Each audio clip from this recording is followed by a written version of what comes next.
On commence avec cette image qui nous vient de Yaoundé. Tapis rouge pour le pape Léon XIV à sa descente d'avion où des milliers de fidèles et de curieux étaient amassés à l'aéroport et le long de son parcours jusqu'à la présidence de la République. Retour sur cette première journée au Cameroun avec notre correspondant Marcel Amouko. Le pape Léon XIV a été accueilli dans une liesse populaire. Il s'est ensuite rendu au Palais de l'Unité où il s'est entretenu avec le président Paul Biya. Il a également rencontré, toujours au Palais de l'Unité, les membres de la société civile et le corps diplomatique. Il en a profité pour inviter les autorités camerounaises à un examen de conscience. Il est temps de se faire un examen de conscience et un essai qualitatif courageux.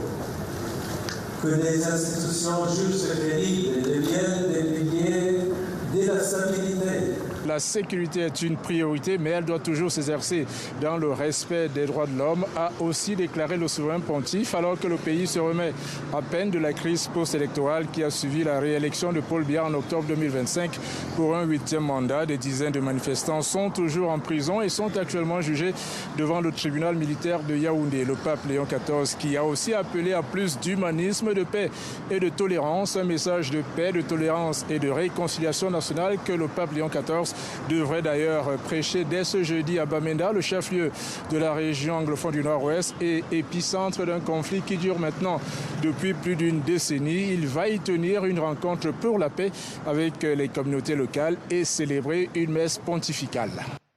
Bamenda, où règne un calme fragile. Les habitants disent espérer que la présence du pape y apportera la paix. Golnouch Barzega, Florian Gauthier. Des chants s'élèvent depuis la cathédrale Saint-Joseph de Bamenda. Ces voix sont celles des fidèles de la chorale qui répètent avant l'arrivée du pape Léon XIV. Une visite attendue ici avec impatience et espoir. Que la paix règne dès son arrivée. On devrait avoir la paix. Tous les meurtres, tous les enlèvements doivent cesser. En novembre 2023, Giovanni Mbuna a été enlevé et torturé pendant 3 jours. Il a dû payer une rançon de 4 millions de francs CFA, environ 6 000 €, pour être libéré. John Berinyui Tata a aussi été enlevé en novembre dernier avec 5 autres prêtres et séquestré pendant 2 semaines par des combattants séparatistes. Ils vous diront qu'ils se battent pour la liberté des anglophones. Ils se battent pour que les anglophones ne soient pas marginalisés. Ils se battent pour la liberté, la liberté, la liberté. C'est ce qu'ils disent. Mais leurs actes, quand au lieu de se battre contre l'armée, ils commencent à kidnapper leur propre population et à leur extorquer de l'argent, cela signifie qu'ils ne se battent plus pour la liberté du peuple, mais qu'ils se sont retournés contre leur propre peuple.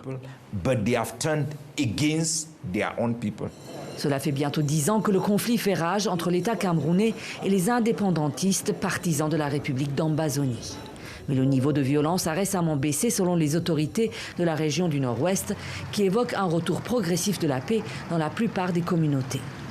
Pour Douk Bissanga, il est grand temps de mettre fin à cette guerre civile.